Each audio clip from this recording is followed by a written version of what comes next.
नमस्कार मित्रांनो, संवादमध्ये पुन्हा तुमचं एकदा स्वागत. आपण परमहंस परिव्राजकाचार्य वासुदेवानंद सरस्वती स्वामी महाराजांच्या चरित्रातील असाच एक प्रसंग पाहणार आहोत. चला तर मग. हरिओम. चिखलदा या प्रांतात यावर्षी पुष्कळ माणसे दुष्काळामुळे व महामारीच्या उपद्रवामुळे मरण पावलीत. महाराजांचा 10वा चातुर्मास शके 1822 रोजी चिखलदा येथे संपन्न झाला. चातुर्मास संपताच महाराज चिखलदा सोडून नर्मदा तटाकी मंडलेश्वर मुक्कामी आले. तेथे 4-5 महिने त्यांचा मुक्काम झाला. येथे फारसे मंडळींचे येणे जाणे नव्हते. कर्नाटकातील एक सरकारी नोकर काही आरोप झाल्यामुळे वेषांतर करून चिखलदा मुक्कामी येऊन महाराजांच्या जवळ राहिला होता. त्याचे नाव होते अप्पा निवडीकर. हेही मंडलेश्वरी येऊन योगाभ्यास करू लागले होते. मंडलेश्वर हे गाव इंदूर संस्थानातील एक जिल्ह्याचे ठिकाण. तेथील अधिकारी हे सुद्धा भाविक होते. ते नित्य नेमाने येऊन भागवतातील वेदस्तुती समजावून घेऊन जात असत. वामनराव जेलर हेही दर्शनात येत होते. तेथील इनामदारांची ही महाराजांच्या विषयी आदरबुद्धी होती.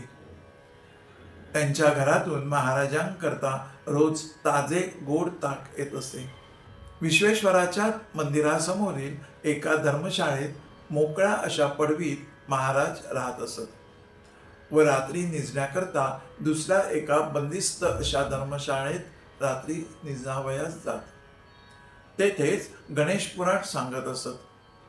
पुराण झाल्यावर ते तेथेच एका पाटावर एक छाटी हंतरून व एक छाटी पांघरण्यास घेऊन निजत असत. वामनरावांच्या गायीस एकदा रात्री बराच आजारपण झाला. रात्रीची वेळ, काय करावं हे त्यांना सुचत नव्हतं. शेवटी त्यांनी रात्रीच्या वेळेस महाराजांच्या निद्रास्थानी हळूहळू त्या गायीला घेऊन आले. वामनरावांनी महाराजांना आवाज दिला. वामनरावांचा आवाज ऐकून महाराज तसेच अंधारात बाहेर आले. तेव्हा वामनरावांकडून सर्व वृत्तांत ऐकल्यावर महाराजांनी अंधारातच बाहेर जाऊन कोठून तरी झाडापाला आणला आणि त्याने तो गायीस खाऊ घातला. तो काय, गाय उत्तम बरी झाली व तात्काळ दोघेही आपल्या घरी गेले. हा एक थोडक्यात प्रसंग झाला. यातून आपल्याला काय जाणून घेता येईल बरं? पहा, भोग्य आणि भोक्ता यामधील द्वैत स्थिती संपुष्टात आल्यावर भोक्ता भोग असा भावच विसरून जातो. तो विसरून गेलेला असतो. तो त्याचा लयास गेलेला असतो. द्वैत आणि अद्वैत अवस्थेच्या पलीकडे अशी ही मुक्तावस्था आहे. भोग्य हा विषय आणि भोग्याविषयी भोगणारा हा भोक्ता. लक्षात घ्या.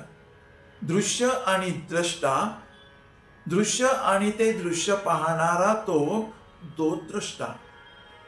हा जो द्वैतभाव आहे हे दोन्ही भिन्न आहेत, पण त्यांच्यामध्येही ही भिन्नता निघून गेलेली असते. म्हणजेच तो अखंड अद्वैतात विलीन झाले असतो की भोग आणि भोक्ता हे नातेच तिथे संपून जाते. त्यांचे संपूर्ण आयुष्य हे परमेश्वर स्वरूप झाल्यामुळे तेथे व्यवहार केवळ व्यवहार म्हणूनच घडत असतो.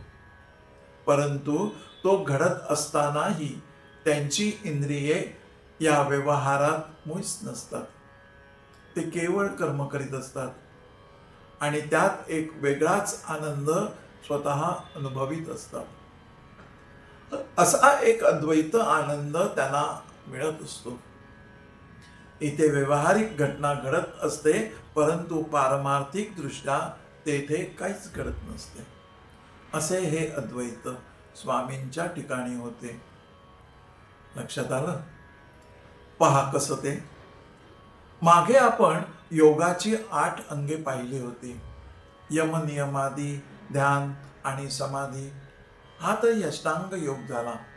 बरोबर ना? योगी पुरुषाने प्रत्याहारादी 8 योगाचा अभ्यास केला की तो योगी ब्रह्मस्थितीत पोहोचतो. त्या ब्रह्मस्वरूप ज्ञानी पुरुषाची जी सहज स्थिती एकदा का त्याला प्राप्त झाली की देहात्मबुद्धी नष्ट पावते. म्हणजेच मी देह आहे हे निघून जातं, हे संपुष्टात येतं. या पुरुषाच्या सर्व वृत्ती आत्मस्वरूपी वीण झाल्यामुळे बहिर्मुख प्रवृत्ती नष्ट झालेली असते. अशा पुरुषाची देहातील इंद्रिये जीत झालेली असतात, म्हणजे अधीन आलेली असतात. ऊन पावसाचा त्यांना लवलेशही त्रास जाणवत नाही की तहान भुकेची जाणीवही राहत नाही. त्यांची बहिर्मुख वृत्ती, बहिर्मुख प्रवृत्ती नष्ट झालेली असते. तिथे अंतर्मुख वृत्तीने सर्व व्यवहार घडत असतात, चालत असतात. लक्षात घ्या, अज्ञान पुरुषाचे साधन द्वैताचे असते. भक्त आणि परमेश्वर हे द्वैत त्यांच्यापाशी नांदत असतं. तो आणि मी वेगळा आहे हे ते समजत असतात. परंतु ज्ञानी पुरुषांची संगत त्याला जेव्हा घडू लागते तेव्हा त्याच्या द्वैतपणात अद्वैताचे ज्ञान सहजपणे येते. तो हळूहळू द्वैत संपुष्टात करण्याचा प्रयत्न करतो. तोही अद्वैतावस्थेच्या मार्गाने चालू लागतो. ज्ञानी भक्ताच्या अवस्थेत भक्त आणि भक्ती यांचा अपूर्व संगम झालेला असतो. असा जो या विश्वाच्या कोलाहलात सुद्धा राहत असताना एक अपूर्व ज्ञानामृताचा आनंद अनुभवित असतो. म्हणजेच कर्तव्य करून सुद्धा अकर्तृत्वपणाने सहज स्थिती अनुभवित असतो. लक्षात आलं? असो, इथंच थांबू. परत पुन्हा भेटू अशाच एखाद्या प्रसंगात. गुरुदेव दत्त.